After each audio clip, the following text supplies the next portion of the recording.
జై వాసవి జై జై వాసవి జై కన్యక జై జై కన్యక జై దుర్గా జై జై దుర్గా జై లలిత జై జై లలిత జై భవాని జై జై భవాని అదిగో వాసవి ఇదిగో వాసవి అక్కడ వాసవి ఇక్కడ వాసవి చల్లని వాసవి చల్లని వాసవి కరుణించమ్మ కాపాడమ్మ అప్పుడుంటే అందించమ్మ జై వాసవి జై జై వాసవి జై దుర్గా జై జై దుర్గా జై కన్యక జై జై కన్యక జై జై వెంకటమోహన రంగా హరి హరి రంగ హరి వైకుంఠవాస హరి ఏడుకొండలవాడ వెంకటరమణ జై శ్రీమన్నారాయణ జై జై శ్రీమన్నారాయణ జై శ్రీమన్నారాయణ జై జై శ్రీమన్నారాయణ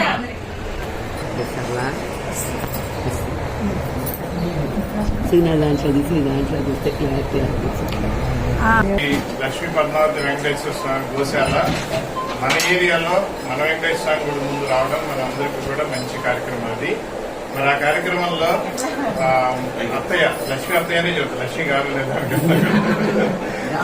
సో అత్తయ్య ఏంటంటే ఆమె ఇనిషియేటివ్ తీసుకొని మీ అందరూ ప్రోత్బలంతో డొనేషన్ అనౌన్స్ చేసి ఆమె వ్యక్తిగతంగా కొంత ప్లస్ కొంత ఇట్లా సంఘం తరఫున చేసి ఇవాళ నిజంగా ఆమె మీ సంఘానికి కూడా ఏంటంటే ఇవాళ అక్కడ బయట బోర్డు పడబోతుంది ఇచ్చిన డొనేషన్ కి. మీ పేరు ఇంకా చిరస్థాయిగా ఎంతమంది ఉన్నా లేకపోయినా గోశాల ఉన్నంత వరకు ఆ పేరు అసలు అక్కడ కనబడతానే ఉంటుంది. అది మనందరం కూడా చాలా అభినందించే విషయం. ఆ నిర్ణయం తీసుకోవడం అనేది కూడా చాలా అభినందించారు.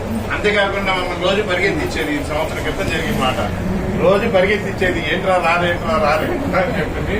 అంటే ఆ మనసులో అట్లా ఒక సంకల్పం వచ్చిన దాన్ని అంత అది నెరవేరేదాకా ఆ ఒప్పుకోదు ఊరుకోదు అనే దానికి ఒక నిదర్శనం అంతే.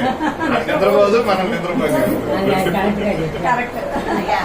అందువల్ల ఆమెకి ఆ వెంకటేశ్వర స్వామి సంపూర్ణ ఆయురారోగ్యాలు ఇచ్చి ఇట్లాంటి ఇంకా మంచి కార్యక్రమాల్లో ఆమె చెయ్యాలని చెప్పి మేము కూడా ఆశిస్తున్నాము. అట్లానే సమాజం తరఫున మీ అందరికీ కూడా స్వామి ఎల్లవేళ్ళ అష్టైశ్వర్యాలు సమకూర్చి అందరి కుటుంబ సభ్యుల్ని కూడా ఆయన చల్లగా చూడాలని చెప్పి మమ్మల్ని అందరినీ కూడా ఆయన చల్లగా చూడాలని కోరుకుంటూ మీకు అందరికీ కూడా మళ్ళీ ఒకసారి ధన్యవాదాలు. తీసుకోరు కాబట్టి నేను ఆ పని చేయగలుగుతున్నాను.